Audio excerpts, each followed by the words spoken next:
characteristics you see when you watch his team on film or watch him through the years? I've only gotten to know Coach during my time in the Big Ten, at the Big Ten meetings, at the Fiesta Bowl Summit, where a lot of coaches go down to. He's a leader amongst the Big Ten coaches. You know, he's on the AFCA committee and some other different things, so he's always very, very involved with all the issues and all the things that are happening. Does a great job at that. Very personable, really just a really, really good guy. You know, we have a Big Ten coaches group chat to discuss issues. I think he heads up a lot of that, so I think he's, you know, great about those things. I had a chance to meet his wife this year. You know, they're a lovely family, so I have a lot of respect for him. You know, his teams, you know, I think they're going to play great defense.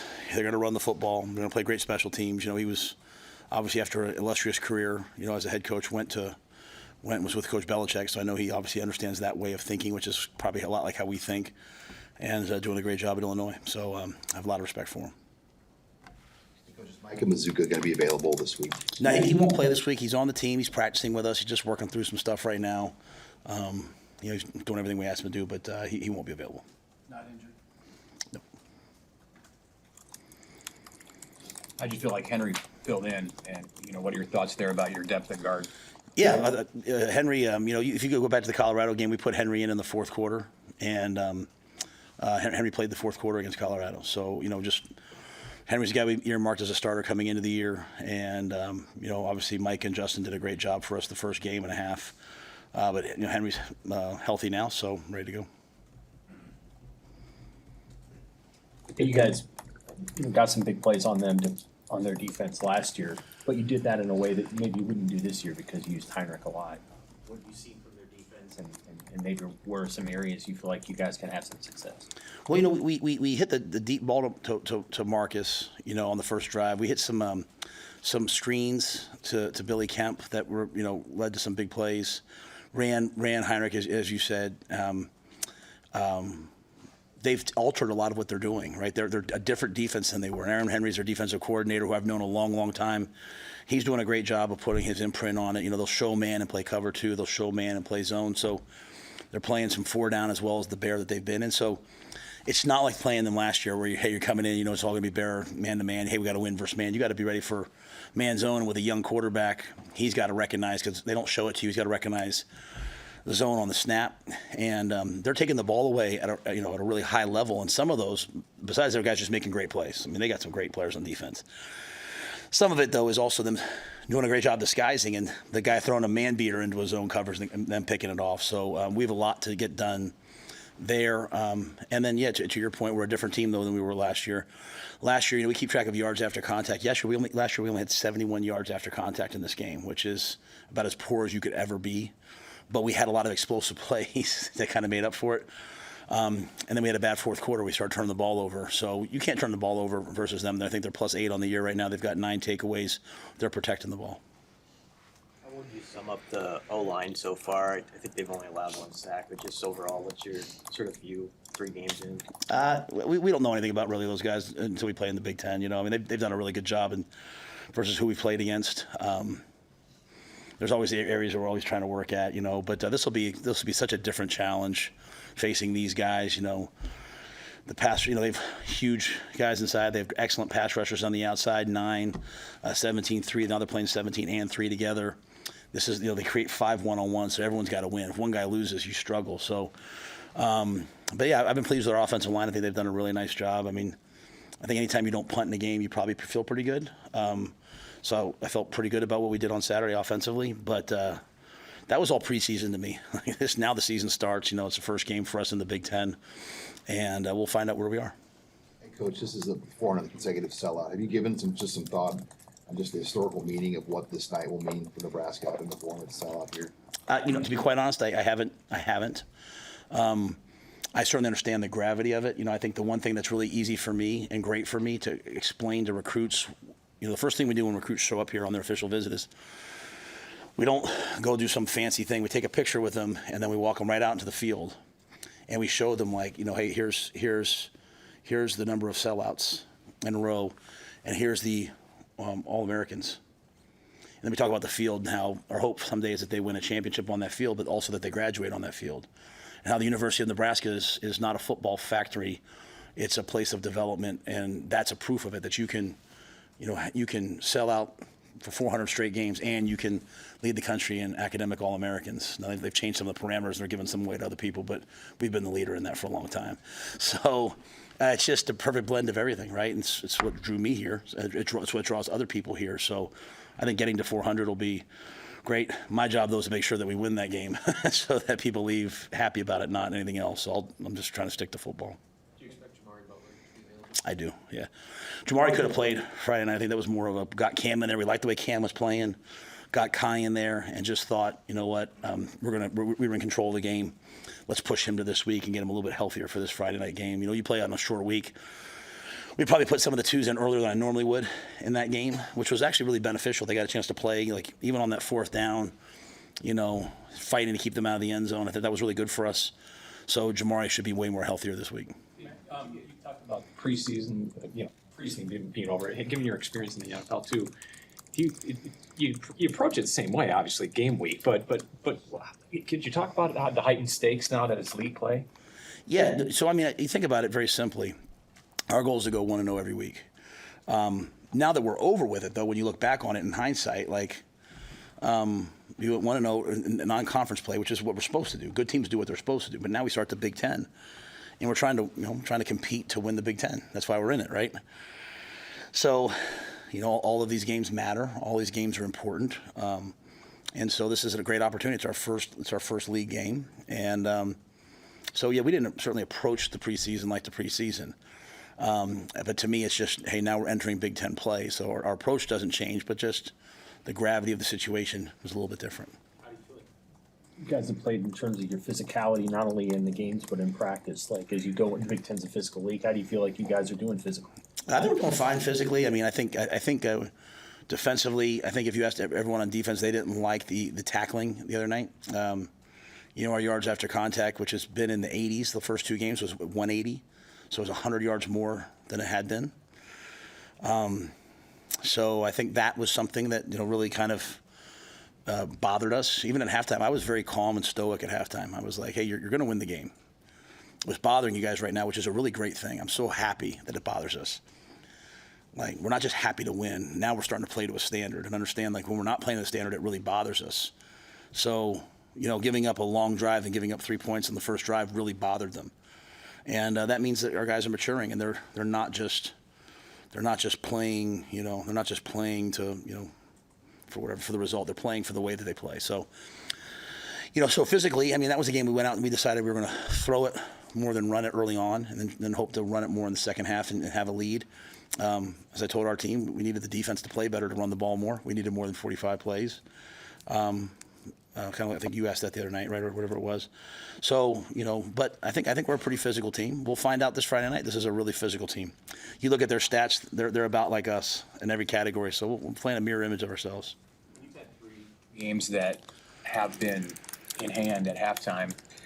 Is it more important in practice during the week to create some of the situational stuff? And how do you mix that in during the season? I know in scrimmages in August you can do that. How do you do that in a week like this? It's really hard. I mean, we really have to focus on Thursdays on like, hey, here's our 2-minute. We have a lot of different situations that we call. We have rally, 2-minute, 4-minute last shot. Like we have all these things that maybe don't make sense to other people, but make sense to our guys. So we have to do them a little bit more.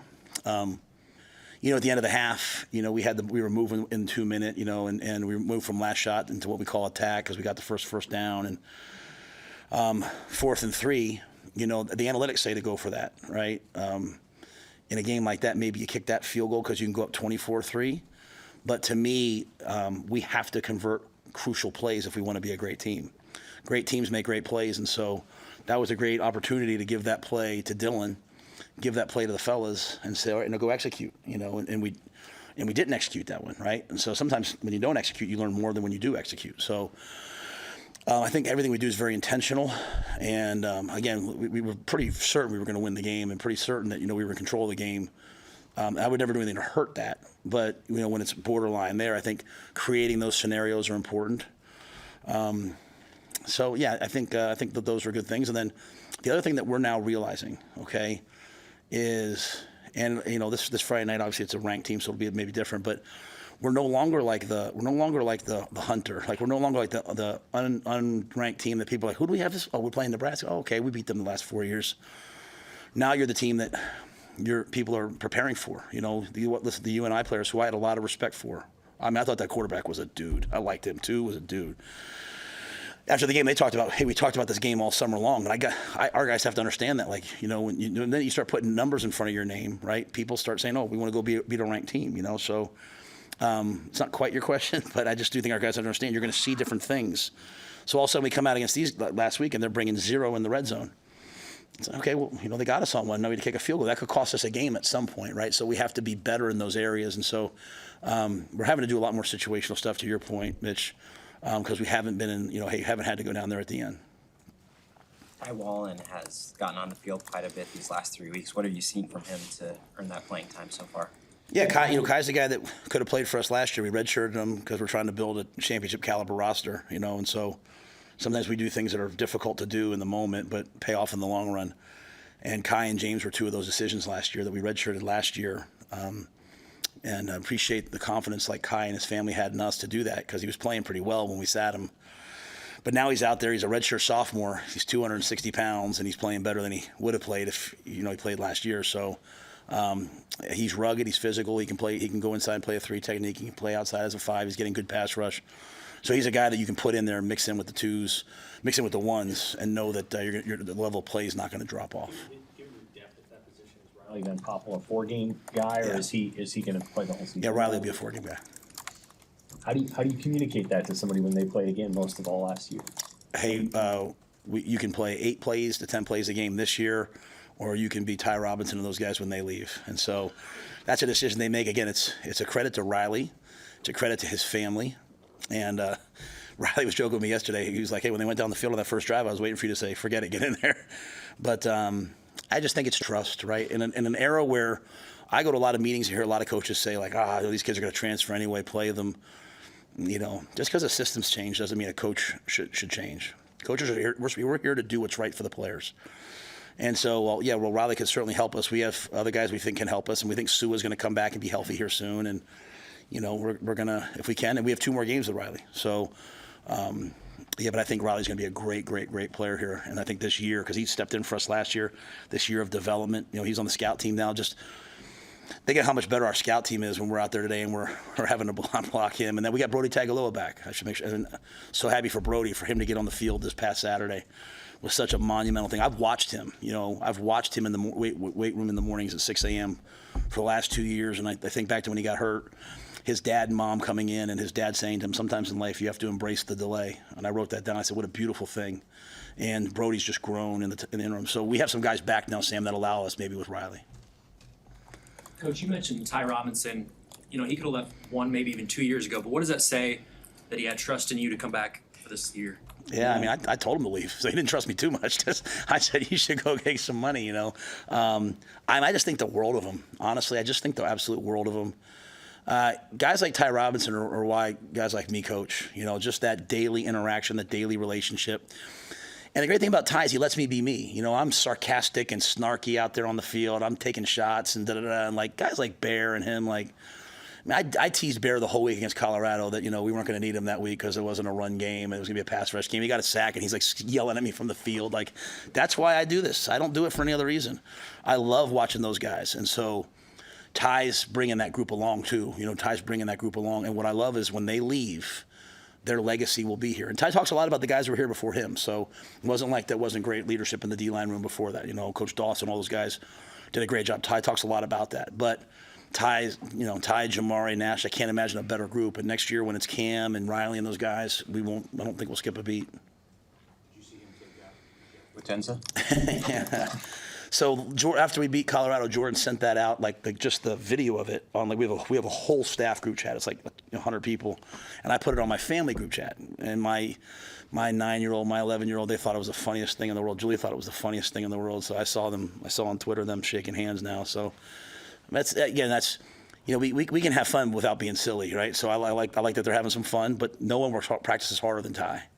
He comes to practice every day like it's a game, and so it makes it fun to coach. What'd you think of Fliggy on long snapping? I thought it was great. Yeah, it was great. You know, he was going to do the short snaps. Cam was going to do the deep snaps. Again, we didn't punt, so we didn't need that. But I thought he put the ball in his hand, and you know, our field goal operation is still a work in progress. You know, we made a couple short ones. We're still a work in progress, and for us to be the team we want to be, it's going to have to continue to improve. And so each week's just taking another step. Our protection was better. Our snaps were better. Now, you know, we're going to do what we want to do. You have to hit a 57-yarder to win it, like Alex Henry did whatever years ago, right? Those kind of moments happen, and so building up to that is important for us. It could be this Friday. Are there some advantages to be home on a short week, just to have that extra time without having to travel, already losing a day? Yeah, I definitely think so. I think especially on a night game, just the fact we can come over here and use the facility and all that stuff is great. That being said, you know, last year we went there, and you know, we were emotionally, physically, and mentally ready. There's 3 levels of ready you have to be. You have to be physically ready, you have to be mentally ready, you have to be emotionally ready. Last week we were physically and mentally ready. I don't know if our defense was emotionally ready, and that's hard to do. That's why teams don't go undefeated very often unless they're way more talented. It's just very hard to win every game. I thought our offense was definitely emotionally ready, right? But last year when we went to this game, we were all 3, right? And there was, you know, they were a really good team. There's nothing was going to stop us, or you know. So can we? You know, while I'm happy we're at home, it's really about those 3 things. Or are we going to be ready to play on Friday night, or is it going to be about all this other stuff?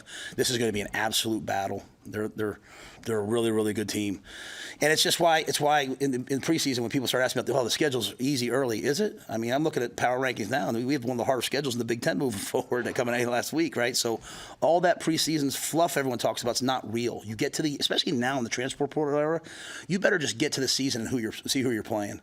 And now we're facing a ranked team in week 4, right? And it looks like there's some more ranked. We'll be facing some more ranked teams. The key for us is to play well, so we can be a ranked team. And so this is an excellent team we're facing with that's on a mission right now. So we'll have to be ready. I know you already played some really good receivers in Colorado, but Illinois' got 2 guys, including one in Pat Bryant that I think you guys saw last year. What kind of players are they, and B, how beneficial is it to have somebody playing at the level that Tommy's playing, where teams don't even really target him very much? Yeah, well, you know, you look at their offense, right? I mean, they're a big power running game with a mobile quarterback. And mobile quarterbacks have bothered us. Okay, mobile quarterbacks have bothered us, but they have 2 explosive receivers on the outside, right? So whether it's Bryant, whether it's Franklin, like they can attack you, and they do a good job of, you know, they try to stress you by putting them both out here. So you know, you either have to play a 1-on-1 to stop the run, or you have to double them and play cover 2 or quarters or something like we did against Colorado, and now they can run the football with a 250-pound back. And their other backs got in there this week, and they all ran the ball well. So very well put together with how they're doing it. Those guys, one thing about them is they've thrown the deep ball. They have more explosive plays than we have. I mean, they're throwing the deep ball, getting one-on-one coverage, not afraid to put it up, and they have great catch radiuses. They can hold off a defender and go up and catch the football. So luckily with Tommy's 205 pounds. He's not a little corner, right? And I think Buford's been playing really, really, really well. And Buford can play corner. He played the dime versus Colorado. He's very versatile. And then, you know, Jeremiah and Amari can play as well. So that'll be one of the main one of the main matchup issues in this game is how well we do versus those 2 receivers when we choose to play a run front. You know, can we win the one-on-ones? How well we do with the quarterback containing him. You saw UNI was using the zone read and all that, and they can do that with the quarterback. They can also, you know, the Wisconsin last year drop back, quarterback draw, which they do. So it's our front stopping the quarterback, and then again the power run game. And you know, if we give up 180 yards after contact, we won't win the game. He was going to go watch the film on Saturday night instead of doing it Sunday because of the short week. And how have you managed that? Accelerating this week with your guys so that they're not missing anything that they need to do? Yeah, so I take maybe a different approach than a lot of people. I keep like Monday, Tuesday, Wednesday. I don't move it up a day. A lot of people move it up a day, but we do come in on Sunday. So on Sunday we came in, we cleaned up the practice film, we cleaned up the game film, because there was a lot to learn from that game. So we didn't move ahead. We sat there and did all that. We got our lifts in like we would normally do on Monday, Mitch, and then we walked through Illinois. We got ahead, but today we came out. Today's a Monday for us, and so we'll do Tuesday, we'll do Wednesday. Then like our normal Thursday practice will be a walkthrough, but we also walk through on Friday just like we would have on a Saturday. So we don't overdo it. We don't move it up too far forward, And yeah, to your point, like I got a text from Dylan Saturday morning. You know, this is what I need to improve upon. Like he's very good about illustrating that for himself, so he can get better. He takes great ownership of his things, and most of our guys I think do a great job. They've watched the tape before we watch it with them, and that's a cultural thing that we have here that guys have had instilled in them.